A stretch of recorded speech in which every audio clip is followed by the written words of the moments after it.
Hi అండి, అందరికీ నమస్తే. ఈరోజు మన వీడియోలో సొరకాయ పాయసం ఎలా ప్రిపేర్ చేసుకోవాలో చూద్దామండి.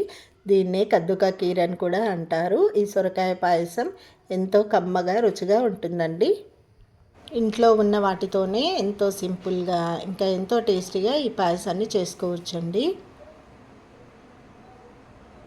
ఇప్పుడు ఈ పాయసం ఎలా తయారు చేసుకోవాలో చూద్దామండి. ఈ పాయసం కోసం నేను ఇక్కడ లేత సొరకాయను తీసుకున్నానండి. దీన్నైతే చిన్న ముక్క కట్ చేసి తీసేస్తున్నాను. ఇప్పుడు దీన్ని మొత్తం తొక్కంతా తీసేయాలండి.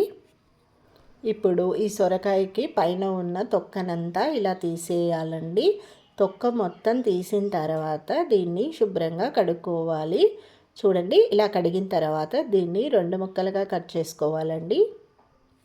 ఇప్పుడు ఒక ముక్కని తీసుకొని దీన్ని మనం సన్నని జాలిపైన సన్నగా తురుముకోవాలండి. ఇక్కడ చూపిస్తున్న విధంగా ఇలా తురుముకుంటే సరిపోతుంది.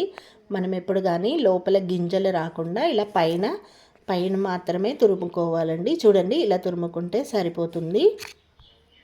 ఇప్పుడు ఒక ప్యాన్ తీసుకొని నెయ్యి వేసుకొని అందులో జీడిపప్పు, బాదం పప్పు ఇలా ఫ్రై చేసుకోవాలండి. నెయ్యిలో వీటిని ఫ్రై చేసుకొని తీసుకోవాలి. ఈ సొరకాయ పాయసంలోకి మీరు డ్రై ఫ్రూట్స్ ఏవి వేసుకున్నా బాగుంటుందండి. నేనైతే ఇక్కడ జీడిపప్పు, బాదం పప్పు తీసుకున్నాను. ఇప్పుడు ప్యాన్లో మరికొద్దిగా నెయ్యిని వేసుకొని మనం ఈ సొరకాయ తురుముని వేసుకొని ఫ్రై చేసుకోవాలండి. ఇందులో ఉండే వాటరు, పచ్చిదనం అంతా పోయేలాగా మనం నెయ్యిలో వేయించుకోవాలి.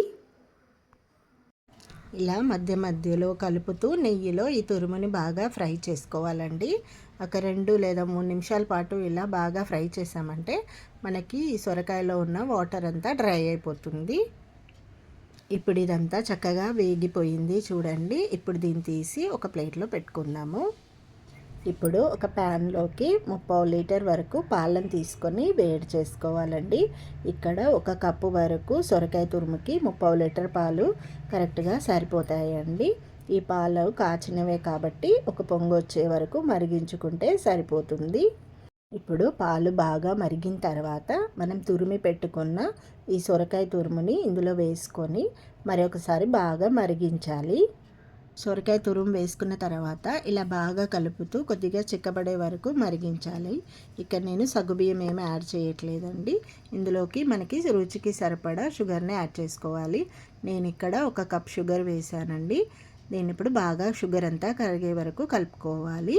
ఇక్కడ నేను ఒక 5-6 బాదం పప్పును తీసుకొని ఇలా మిక్సీ చేశానండి. ఇలా మిక్సీ పట్టుకొని ఈ పౌడర్ని వేసుకుంటే మనకి మంచి టేస్ట్ వస్తుంది.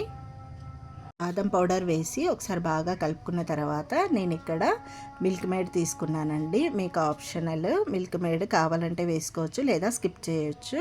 ఇక్కడైతే నేను ఒక 3-4 స్పూన్స్ మిల్క్ మేడ్ వేసాను. మంచి క్రీమీ టేస్ట్ వస్తుందండి. ఇందులోనే నేను ఒక 3 ఇలాచీలని మెత్తగా దంచి వేసుకున్నానండి. ఫ్లేవర్ బాగుంటుంది. ముందుగా మనం వేయించి పెట్టుకున్న డ్రై ఫ్రూట్స్ను కూడా ఇందులో వేసుకోవాలి.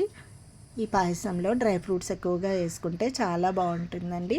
నేను ఇక్కడ బాదం, జీడిపప్పు మాత్రమే యాడ్ చేసుకున్నాను. మీరు కావాలంటే కిస్మిస్, పిస్తా కూడా యాడ్ చేసుకోవచ్చు. ఇందులోనే ఫుడ్ కలర్ కొంచెం యాడ్ చేసుకుంటే కలర్ చాలా బాగుంటుందండి. కానీ నేనైతే ఇక్కడ యాడ్ చేయలేదు నండి. ఎంతో ఈజీగా ప్రిపేర్ చేసుకుని మన సొరకాయ పాయసం రెడీ అయిపోయింది. మీకు ఈ వీడియో నచ్చినట్లయితే ఒక లైక్ చేయండి. అలాగే మంచి మంచి వీడియోస్ కోసం నా ఛానల్ని సబ్స్క్రైబ్ చేసుకోండి.